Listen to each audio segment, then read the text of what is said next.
Welcome to Quack&Co, the channel that is 10 minutes or less across the board for everything. So hit the subscribe button quickly because you don't have much time to do it. Today we're talking about Yucatan by Madigo, and this is a game that is coming after a trilogy of Inish, Sakades, and Kemet. It is joining in that area control genre.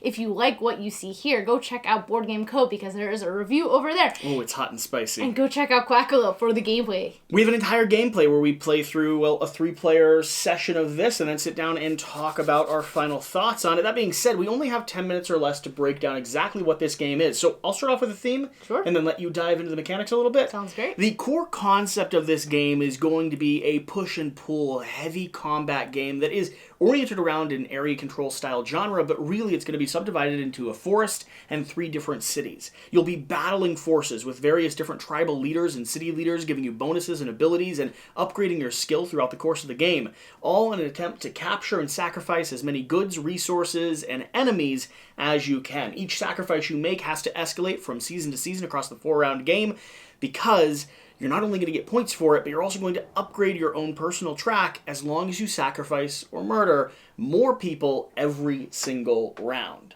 That's the core premise and concept of the game. Let's start diving into the mechanics. How does the game actually structure itself, and how does a round work? The game structures itself around our personal player boards. We each have a board where we are able to upgrade buildings and make the buildings that actions that we take there stronger. We are able to upgrade our troops with upgrades, and we are able to upgrade monsters and have a monster associated with the troop.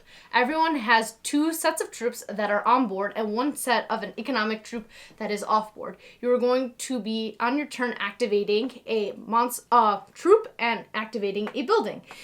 Buildings do various things. With the troop, you're going to be taking a troop and moving it. You are either going to be moving it from a city to the forest and then into another city and potentially fighting someone else, or just straight from the forest into a city. Yeah, each one of these cities are, like I said, there's only 3 zones on the board that actually matter, and they're going to have their own economy that give you bonuses and upgrades as you arrive and successfully stay in them. Now, a big part of this game is going to be that combat that you're talking about. When you actually bump into someone head-to-head, you're always going to be engaged in an active combat. This is where you are going to play cards. We have ways, we start out with the same core deck. So in the beginning, it's very easy to actually predict what your opponent is going to be playing down based on the strength that you guys have in the city. However, as the game progresses, you have opportunities to play 3 corn and get set of 3 cards and keep 1. You have an opportunity to pay Jade to get more cards. As you upgrade your buildings, the buildings will give you opportunities to get cards. So you're slowly building your combat deck. Mm-hmm. Each person is going to pick a card in surprise, and then they are going to play them out. And they have variable strength and variable resources that you get. Whoever has the most strength in numbers wins, and they get to take a hostage, and then if they were entering the city, take the city's actions. Whoever loses gets booted out. Now, there are a variety of other mechanics that change that, taking hostages before or after the combat resolves, having a forced boot where no matter what, even if you lose, you'll be kicking someone out of the city, allowing you to take that benefit or action, sometimes taking a multiple of different actions from the city that you're in, and specifically there's going to be 1 card that is going to allow you to recharge or refresh your deck, which happens less than you would assume because you have so many opportunities to get more cards that instead of taking that action, which it's a 0 strength card, to pick all your rest of your cards back, you're just getting more and more and more, and those cards are more interesting and unique and can surprise your opponents. So instead of playing the same predictable amount of cards, you have a variety that you actually don't need to refresh. Now, throughout the course of the game, like you already said, you're going to be doing your very best to collect resources, both jade and corn, that is going to be then utilized to upgrade the different locations. You can upgrade your buildings, which are basically going to make it more cost-effective or more powerful to take some of those building actions. You can upgrade your units, which is going to make each one of them asymmetric in principle, meaning that when someone engages in combat with them, they might lose a troop early, they might have extra strength, you might refresh to full power at the end of a combat phase. And most importantly, you're going to be utilizing them to purchase creatures and then cycle those creatures or those points that you have into sacrifices that then generate into victory points. Sacrifices are kind of the crux of the game. Every time you engage in combat, you are hoping to get a whole collection of You're them. hoping to get a collection of it, and it varies. You can get 1, 2, 3, sometimes even 4. Yep. You are trying to kill your opponent and then take their people as sacrifices because that is the main way you get points. Every single round, you sacrifice a variable number of these and get points. In secret, yes, because it is important. You have to keep beating the number you have sacrificed before. Otherwise, you cannot get the higher level buildings and creatures and troop upgrades. Throughout the course of 4 rounds, you'll be sacrificing a certain number, with the most points going to the early sacrifices and the least points going to the later sacrifices. But like you said, as long as you exceed the number of sacrifices or the number of points you sacrificed, both resources and sacrifices, from previous rounds, you'll be able to go up this hierarchy track, which allows you to buff your characters, buff your buildings, and buff your monsters that you can own. It also leads to endgame scoring. Yes, it does. The main objective of the game is really to position yourself in a way that allows you to smash together in combat. Sometimes losing, sometimes winning. There's actually benefits to both.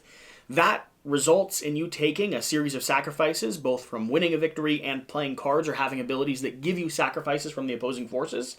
After you've taken those sacrifices, at the end of the round, you'll spend them on victory points, moving up this track, always trying to do better or exceed what you've done in the past. After 4 rounds, the game comes to an end. Yes, with whoever has the most points win. Yeah, you calculate your points based off of... Well, the track, your sacrifices, and like, honestly, where are you leading with that? Every upgrade you have is going to lead to a little bit of variable points. But there's not a lot outside of in-game points that you're going to be getting or driving home. It's an interesting balance between upgrading yourself and keeping pace with the people you are playing with. Because if you upgrade yourself too fast, then people might not want to attack you. Yeah. And your whole crux of this game is to be engaged in as many battles as you can, whether as the defendant or as the attackee.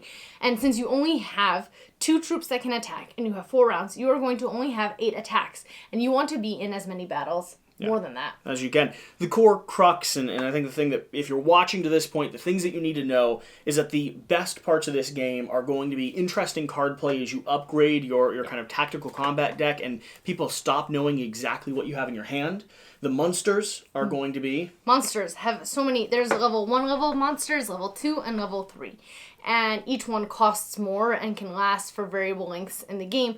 But they give you defense points, they allow you to take more hostages, they can give you resources, they can allow you to refresh your troops at the end of the battle.